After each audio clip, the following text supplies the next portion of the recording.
The girl they were bullying was a snake, if only the bullies knew. It all started in the halls of Willow Creek High School, which burst with the usual teenage energy, a arm of laughter, gossip, and the occasional sound of lockers slamming shut. It was a typical school day, but there was something unsettling beneath the surface, a new undercurrent of tension that had arrived with the school's latest transfer student, Sandra. Sandra was unlike any other student. She moved with quiet grace, her steps light, as if she were barely touching the ground. Her skin was an unusual shade, as if touched by a faint shimmer in certain lights, almost golden in the sun and cool as stone in the shade. Her most distinctive feature, though, was her eyes, deep green, with pupils that seemed to narrow in the light, like a predator's. A few students had noticed this strange trait, and rumors were already spreading. Some said she had contacts, while others whispered she was hiding something sinister. The whispers never reached her directly, but Sandra was keenly aware of the distance that had formed between her and her classmates. She didn't mind it. She had come to Willow Creek with one goal: to keep her true nature hidden.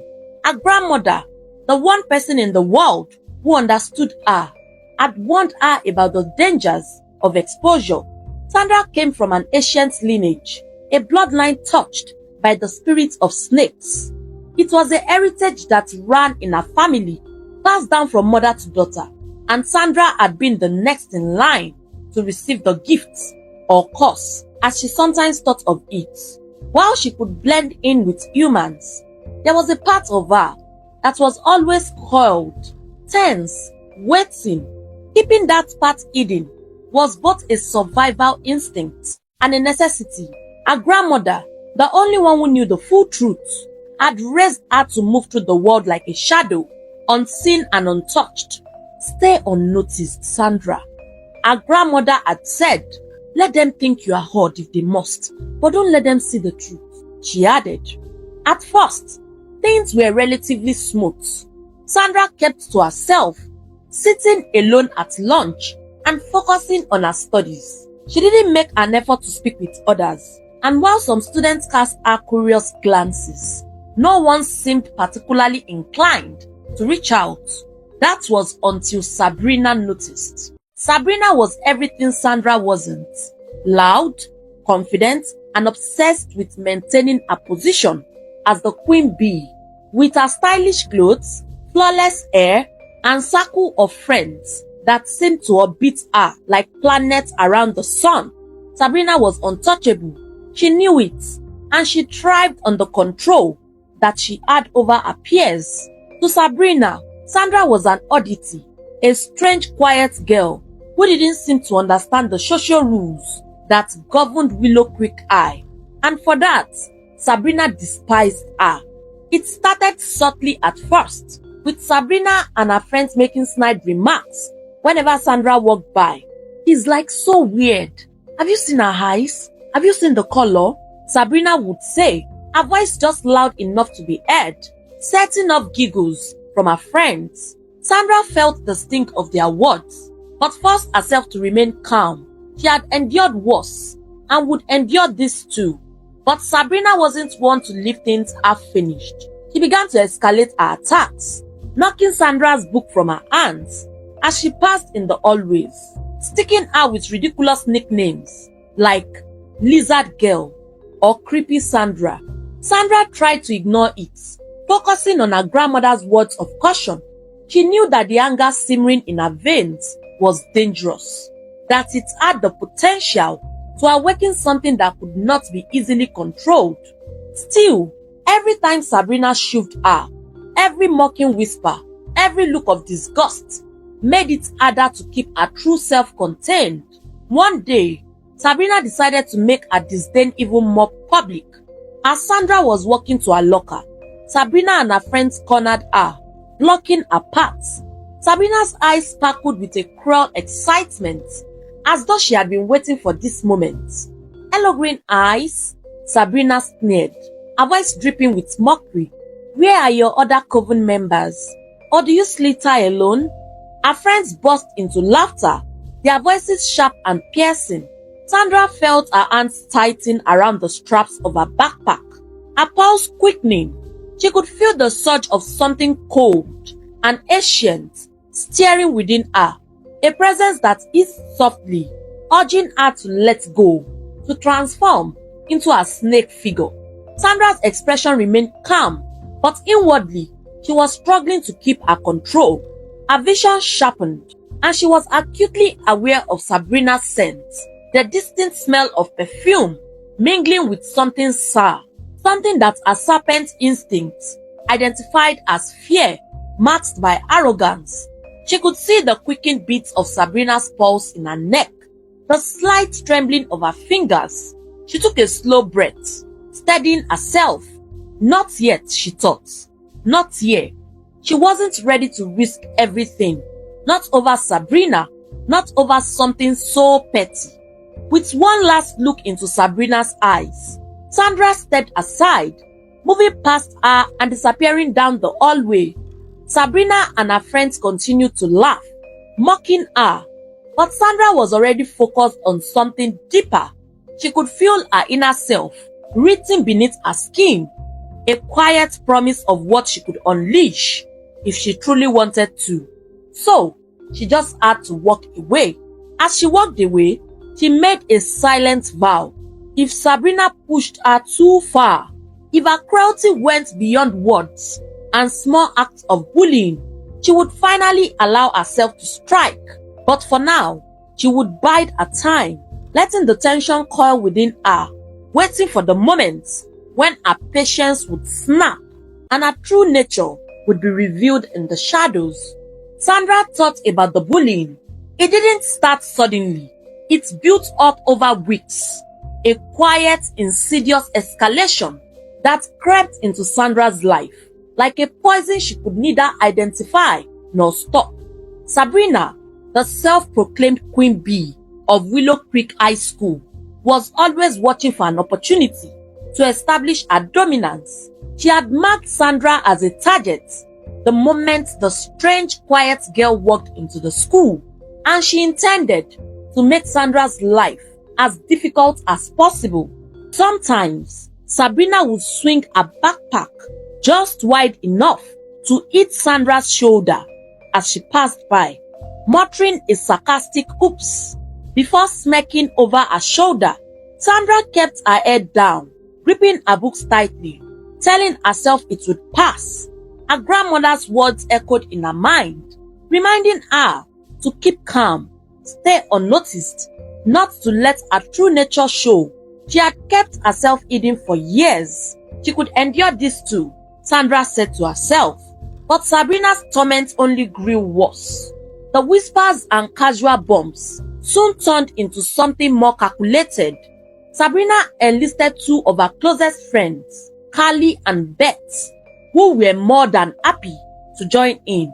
They began to single Sandra out at lunch, sitting themselves near a table and accidentally spilling drinks nearby, sometimes drenching her books or clothes. One afternoon, Carly even reached over and grabbed Sandra's notebook, holding it just out of her reach, while she laughed. "What is the matter, ugly girl? Are you scared to ease at me?" Carly teased, her tone dripping with mockery. Sandra felt a cold rage simmering within her, a tingling at the base of her spine that she recognized as a warning. She took a deep breath, forcing herself to stay composed. She couldn't afford to lose control. Not now. She simply sat there, letting Carly and Beth laugh as they tore pages from her notebook. Sabrina watched from across the table, her expression smug, as if she were conducting the entire scene from a throne. Sabrina's next move was even more public. After a week of tormenting Sandra in the cafeteria and always, she orchestrated an incident in the science lab.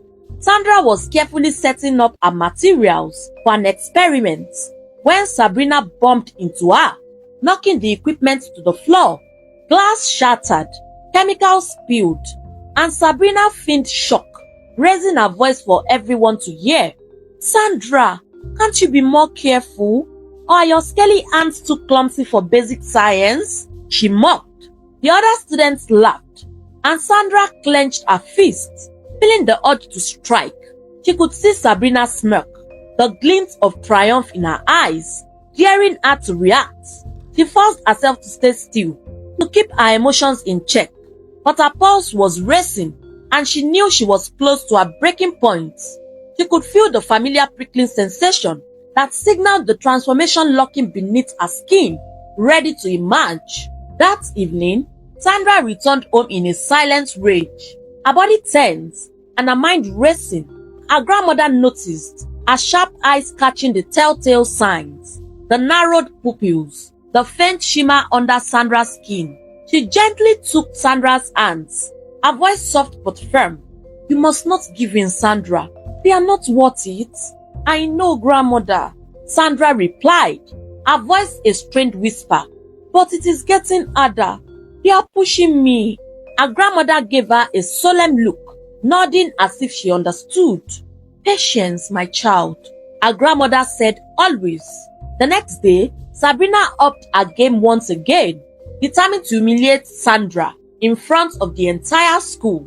She arranged for Carly and Beth to sneak into Sandra's locker before classes started, where they stuffed it with crumpled papers covered in crude drawings of green-eyed lizards and cruel insults scribbled in bright ink: lizard girl, snake eyes, creepy creature, and so on. When Sandra opened her locker, the papers tumbled out, scattering across the hallway floor.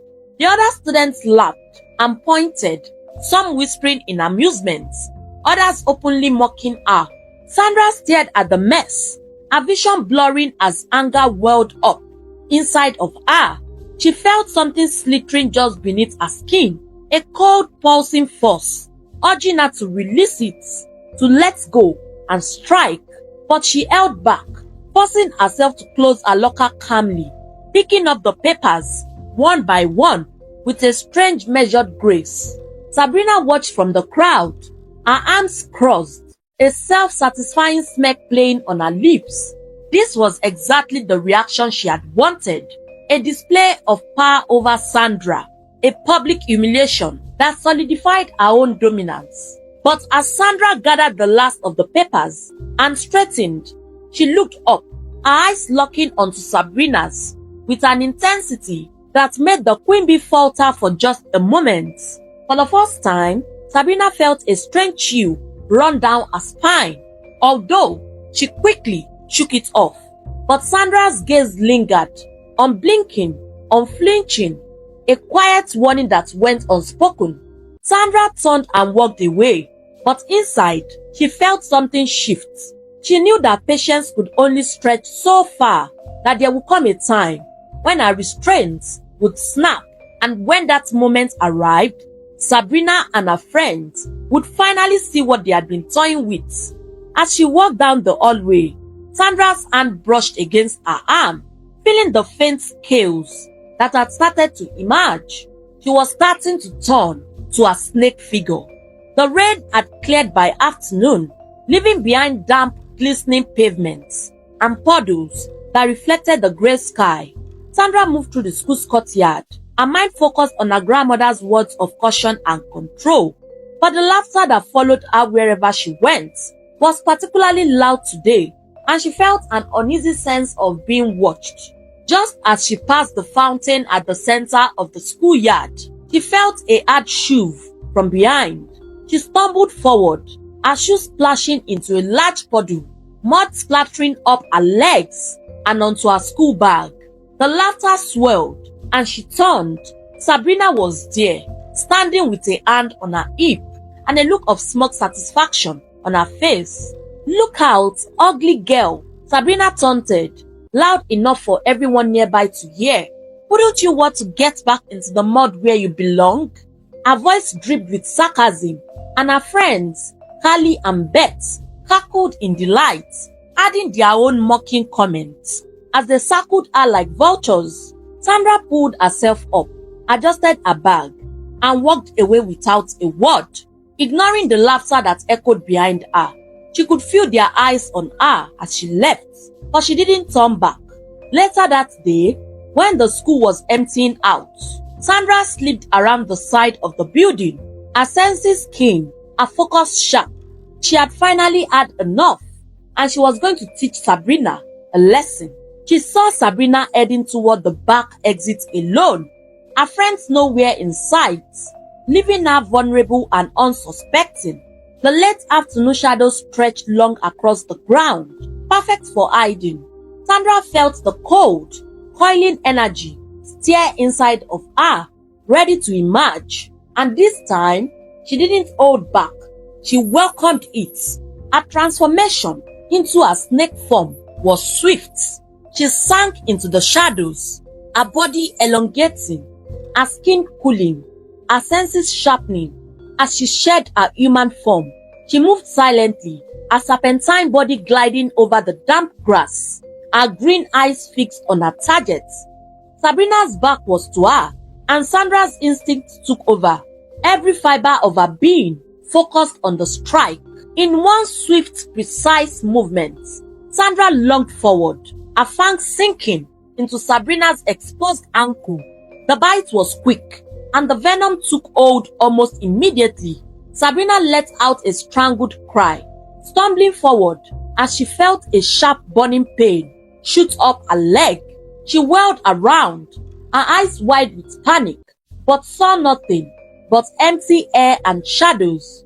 The school grounds were silent as Sabrina clutched her ankle, her breathing racked. She looked down, spotting 2 puncture marks that began to swell, her skin around the bite turning a strange mottled shade. Confusion twisted across her face as the dizziness set in, her vision blurring slightly. She stumbled forward, trying to call out, but her voice came out weak and strangled. Sandra had already vanished, shifting back into the shadows, watching from a distance. As Sabrina struggled to stand, she allowed herself a moment of satisfaction as she observed the confusion and the fear that clouded Sabrina's face. It was the first time she had seen the girl shaking, stripped of her usual confidence, and it felt like a small, silent victory. By the next morning, Sabrina was absent from school. Her friends whispered about how she had fallen mysteriously ill overnight, her legs swollen and feverish. The doctors at a loss to explain her symptoms. Rumors spread quickly, with students speculating that a poisonous snake might have gotten loose on campus. Others said it was a prank gone wrong, or that Sabrina was faking it to get attention. Sandra sat quietly in the back of the classroom, listening to the theory circulating around her. She maintained her usual calm expression, but inside, she felt a deep sense of satisfaction. The bite had been a warning, a reminder that she was not as helpless as Sabrina and her friends had assumed. She had her own ways of fighting back, ways that didn't require words or confrontation. Sabrina's absence cast a strange nervous tension over the school. She had been the queen bee, the center of the social scene, and without her, Carly and Beth struggled to keep the same confidence. They whispered to each other about her illness, glancing nervously over their shoulders as though the phantom snake might be lurking nearby. But as the days went on and Sabrina remained out of sight, Carly and Beth seemed to forget their fear, slowly slipping back into old habits. One afternoon, Sandra caught Carly snickering as she passed by, nudging Beth and muttering, "Ugly girl can't be that scary if she just ran off when Sabrina shoved her." They laughed, trying to revive their confidence, and Sandra felt the familiar tingle of anger stirring within her. It was as if they were daring her to remind them, to show them just how wrong they were. She took a breath, steadying herself, allowing her thoughts to coil around an idea as she watched Carly and Beth walk away, oblivious. That evening, Sandra waited until the halls had emptied and only a few students lingered by the exits. Carly, as always, was among the last to leave, lingering as she checked her phone by her locker. Sandra followed her, her footsteps silent, her form blending into the shadows as she let the change take over. She shed her human form, slipping into her snake body, gliding along the floor in complete silence. Carly was too absorbed in her phone to notice the subtle movements near her feet, the flash of green that slipped behind her. Sandra struck quickly, her fangs finding Carly's ankle with precise accuracy. Carly gasped, clutching her legs as a sudden sharp pain blossomed from the bite mark. She looked around, wide-eyed and panicked, but there was no one there, nothing to explain the sting that spread like fire through her veins. The hall was empty. Sandra had already slithered back into the shadows, disappearing without a trace. The next morning, Carly was missing from the class, and the rumors intensified. 2 students now, both from the same friend group, had mysteriously fallen ill with identical symptoms: a high fever, swelling, and strange bite marks on their ankles. Doctors remained baffled, unable to identify the cause. The students grew restless, and whispers of the phantom snake turned into a fearful, hushed conversation between classmates, their glances darting to every shadow as if expecting a serpent to strike at any moment. Beth, the last remaining friend in the trio, looked paler and more frightened by the day. She avoided walking alone, glancing over her shoulder constantly, her face drawn with tension. She sat at the back of the class, huddling in on herself, casting nervous glances all around. Sandra noticed, her expression calm, but her eyes unblinking, cool and calculating, as if assessing Beth from a distance. But Beth's fear didn't stop her from making a last desperate attempt to salvage her pride. One afternoon, perhaps emboldened by the other students around her, he muttered to a nearby classmate, "Something is smelling. Can you perceive it too?" Beth held her nose as she insinuated that Sandra was smelling. The comment wasn't loud, but Sandra heard it clearly. She felt a cold satisfaction settle within her as she made a silent promise to herself that Beth would learn too, and she would learn the hard way. That evening, as Beth walked alone to the bus stop, Sandra trailed her, her body silent and fluid as she slipped into her serpent form. The sun was setting, casting long shadows across the streets, and Beth, oblivious in her hurry to reach safety, didn't notice the faint rustle in the bushes beside her, her fangs finding Beth's thigh in the same swift, precise motion, delivering a final warning. Beth let out a strangled scream, clutching her thigh as the same burning pain spread up from the bite mark. She looked around widely, but just like the others, she saw only shadows. By the next morning, the entire school was buzzing with the news. Beth was in the hospital with identical symptoms to Sabrina and Carly. The gist had taken a life of their own, weaving through the school in panicked whispers. Some students claimed they had seen a snake in the school premises. Others swore they had heard hissing in the bathrooms or near the lockers. Sandra sat quietly in the back of her class, her gaze calm as she watched the fear grow. She had made her message clear. She was not someone to be toyed with. The bullies are all in the hospital, writhing in pain, each one paying the price for their cruelty, although they would never know who or what had truly been responsible, or so Sandra thought. Unknown to Sandra, Sabrina, Carly, and Beth's parents already met, trying to discuss what exactly could be the problem with their kids in the hospital, especially because the 3 girls had the same symptoms and were not showing any signs of getting better. Also, Sandra didn't know that the last time she transformed into a snake form, Joke, one of the students in the junior class, saw her. While this was going on, the tension in the school settled into a low hum of paranoia. Students glanced nervously at the shadows, keeping their voices low as though afraid of waking some unseen creature. Will Sandra be exposed? Will the bullies get better? Or will this all take a different turn? If you want part 2 of this story, kindly comment "I want part 2" in the comment section. Don't forget to like, share and subscribe. I'll see you in the next one.